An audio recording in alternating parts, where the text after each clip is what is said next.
మన పూర్వీకులు కట్టిన ఒక గుడిలోని స్తంభం గాలిలో తేలుతూ ఉంటుంది.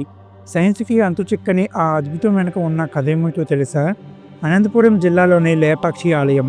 విజయనగర రాజుల కాలం నాటి అద్భుత శిల్పకళకు నిలువెత్తు నిదర్శనం. ఈ ఆలయాన్ని 16వ శతాబ్దంలో విరూపన్న, వీరన్న అనే ఇద్దరు సోదరులు కట్టించారు.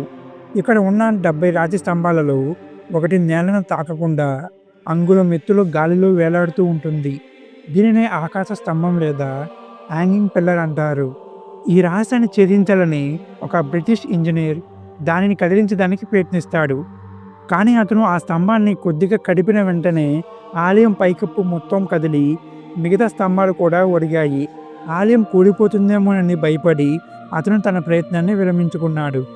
ఆనాటి మన శిల్పుల ఇంజనీరింగ్ నైపుణ్యం ఎంత గొప్పదో చెప్పడానికి ఇదే నిదర్శనం. ఇప్పటికీ భక్తులు ఆ స్తంభం కింద నుంచి ఒక పలచని వస్త్రాన్ని తీసి తమ అదృష్టాన్ని పరీక్షించుకుంటారు.